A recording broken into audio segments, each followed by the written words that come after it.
Greenland इतना important क्यों है अमेरिका के लिए सर, थोड़ा सा अगर आप हमें समझा सके। जी देखिए, इससे पहले पूर्णिमा जी ने एक जिक्र किया था हम्म। कि वो चाइना के शिप्स देखते हैं, कहीं कहीं रशिया के शिप्स देखते हैं। आ, इस टाइम पर अगर हम देखें स्ट्रेटेजिकली, ट्रंप के दिमाग में हम्म। जो दो बड़े चैलेंजेस हैं उनके लिए, वो रशिया है। डिस्पाइट व्हाट पुतिन सेज कि काफी अच्छे दोस्त हैं, वो सपोर्ट करते रहे हैं। आ, रशिया है और चाइना है।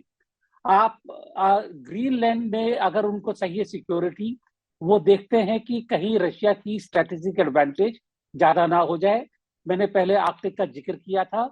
ट्रंप के लिए आर्कटिक की सिक्योरिटी काफी जरूरी है, और उस आर्कटिक सिक्योरिटी में ग्रीनलैंड का काफी बड़ा जिम्मेदारी है। उनके बेसिस वहां पर है, लेकिन वो इससे ज्यादा वहां पर करना चाहते हैं, हम्म। अपने कंट्रोल में करना चाहते हैं। हम्म। पनामा कनाल की बात में यहाँ पर जिक्र करूँ, छोटी सी। पनामा कनाल से उनको दिक्कत हुई थी कि चाइनीज जो है पनामा कनाल को कंट्रोल करने की कोशिश कर रहे हैं। कनाडा की बात पहले की थी हमने, मैं एक चीज उस समय बोलना भूल गया कि कनाडा में भी चीनियों का असर पहले से काफी ज्यादा बढ़ चुका है। चाइनीज पॉपुलेशन, चाइनीज ट्रेड, हम्म। चाइनीज स्ट्रेटेजिक इंटरेस्ट काफी ज्यादा बढ़ चुका है। तो ये एक बहुत बड़ा एंगल है, स्ट्रेटेजिक एंगल है, जो कि डोनाल्ड ट्रंप अपने कंट्रोल में रखना चाहते हैं। और मैं फिर दोबारा कहूंगा कि कंट्रोल में करने का मतलब ये नहीं कि वो एक्वायर कर ही लेंगे, हम्म। लेकिन इन सब बातों से एक जो डिस्क्रप्शन होगा इंटरनेशनल ऑर्डर का, वो बड़ी दिक्कत की बात होगी, कि हम्म। चाइना भी इस गेम को अच्छी तरह समझता है। चाइना चुप नहीं बैठेगा, हम्म। रशिया भी समझता है। तो जो उन्होंने कहा कि हम एक दूसरा बड़ा रूप देख सकते हैं, कि हम्म। इनका जो कन्फ्रंटेशन है रशिया रशिया, चाइना और यूएसए का, कहीं इससे ज्यादा बड़ा रूप ना ले ले, इसके बारे में हमको थोड़ा सावधान रहना होगा। और हम्म। ग्रीनलैंड की भूमिका इसीलिए काफी ज्यादा इंपॉर्टेंट है। जी। बिल्कुल। पूर्णिमा जी, 20 जनवरी तक हमास को भी अल्टीमेटम है कि बंधकों को छोड़ दे। किस तरह का ट्रंप का नजरिया रह सकता है यहां पर, क्योंकि ऐसे में जब हम जानते हैं कि इसराइल के साथ उसकी दोस्ती है, तो दो मोर्चे अभी भी खुले हैं। दोनों मोर्चों पर मैं एक एक आपकी राय जानना चाहूंगी। एक तो रूस यूक्रेन वार की बात करें, और दूसरा मिडिल ईस्ट। इसराइल की बात अगर करें तो इसराइल की एग्जिस्टेंस मुश्किल होता अगर ट्रम्प अमेरिका कभी साथ नहीं देते। तो इसराइल है अमेरिका के साथ, और अमेरिका भी इसराइल के साथ है, और पहले दिन से है, ये वैसे ही रहेगा। हम पर्सनली भी सपोर्ट करते हैं इसराइल की एग्जिस्टेंस और जूस की एक घर हम सपोर्ट करते हैं, और प्रेसिडेंट ट्रम्प भी करते हैं। ये मुझे अच्छा लगता है, करना भी चाहिए, ये सही है हिस्टोरिकल स्टैंड पॉइंट से, ये राइट थिंग टू डू।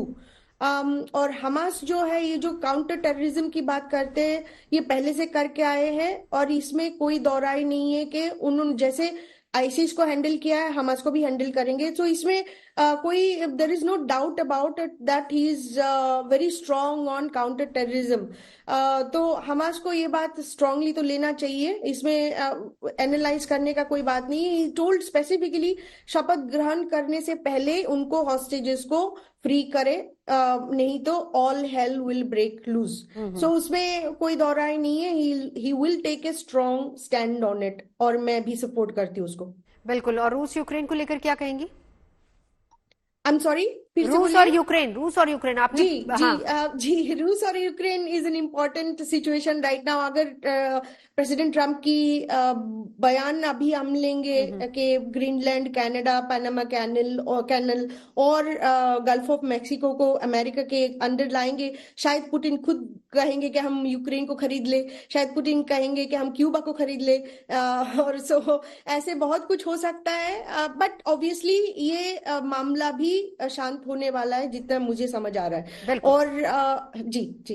अच्छा जी, अच्छा जी, अब यही मिडिल ईस्ट और जो दूसरा मोर्चा रूस यूक्रेन, दोनों को लेकर ट्रंप की नीतियां कैसी हो सकती है? हमास को अल्टीमेटम दे चुके हैं ट्रंप। मुझे लगता है कि जो उन्होंने अनाउंस किया था कि वो एक इनमें सीज फायर करवाएंगे, समझौता कराएंगे, तो उस हाँ। दिशा में डेफिनेटली वो उक्रेन के ऊपर कुछ प्रेशर बनाने वाले हैं। और जब से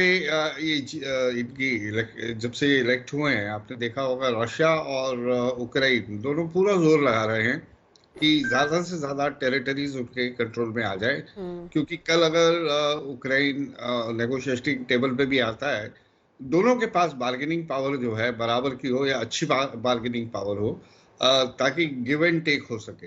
तो मुझे लगता है कि यूक्रेन और रशिया भी देखिए 3 साल हो गए और यूक्रेन को न्यूट्रलाइज नहीं कर रहा। हालांकि ठीक है, उसको वेस्टर्न सपोर्ट है, अमेरिकन सपोर्ट है, फिर भी वो ग्राउंड पे तो रशिया और यूक्रेन ही लड़ रहे हैं बाय एंड लार्ज।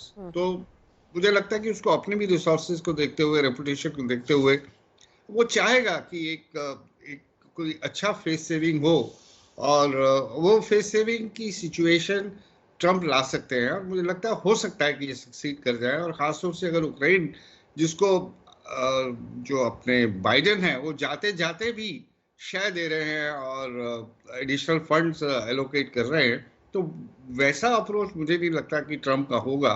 और अगर इस प्रेशर में आके वो नेगोशिएटिंग टेबल पे आ जाते तो एक अच्छा नतीजा आ सकता है। बिल्कुल, ये चर्चा मिडिल ईस्ट हाँ। मिडिल ईस्ट का मिडिल ईस्ट की बात करें, आप मिडिल ईस्ट की भी बात कर रही थी, तो मिडिल ईस्ट में ठीक है, उनका ये इजराइल के साथ उनकी सिंपैथी से ये तो एक गिवन फैक्ट है, और अमेरिका इजराइल को ही सपोर्ट करेगा, इजराइल की फेवर में करेगा। ट्रम्प अगर अपना नाम बनाना चाहते हैं, अपनी लेगेसी छोड़ के जाना चाहते हैं, तो वो हमास को न्यूट्रलाइज करने में नहीं आएगी। वो इस बात पे आएगी कि वाकई ही जो 2 स्टेट की बात चल रही है सोल्यूशन की, अगर उस दिशा में वो कुछ कंट्रीब्यूशन करके जाते हैं अपने अगले 4-5 साल में, तो तब तो अपनी वो लेगेसी छोड़ जाएंगे। हमास को न्यूट्रलाइज कर देंगे तो कोई बहुत बड़ी लेगेसी नहीं है। आईसिस को न्यूट्रलाइज करना कोई बहुत बड़ी बात नहीं है, हालांकि ये अचीवमेंट है किसी एक टेरर ऑर्गेनाइजेशन को खत्म करना। बिल्कुल, बट हम टेरर ऑर्गेनाइजेशन कहते हैं। खैर मेरे ख्याल, मुझे नहीं लगता इंडिया हमास को टेररिस्ट कहता है, बट ठीक है, अमेरिकन कहते हैं। बहुत से लोग उन्हें नेशनल लिबरेशन मूवमेंट भी बताते हैं, नेशनल लिबरेटर्स भी बताते हैं। इसीलिए तो अभी तक यूएन में टेररिज्म की डेफिनेशन पे ही एक मत नहीं हो पा रहा कि कौन टेररिस्ट है और कौन नेशनल लिबरेटर। हाँ, तो हाँ, ये है जी। एक छोटा सा कमेंट सुरेश जी आपसे भी, मिडिल ईस्ट को लेकर और रूस यूक्रेन को लेकर ट्रम्प की नीतियों पर। जी, 2 चीजें हैं इसमें। यूक्रेन, ट्रम्प ने अपनी मंशा पहले जाहिर कर दी है कि वो यूक्रेन को जो सपोर्ट दे रहे हैं बाइडेन, वो सपोर्ट ट्रम्प के टाइम पर नहीं मिलेगी।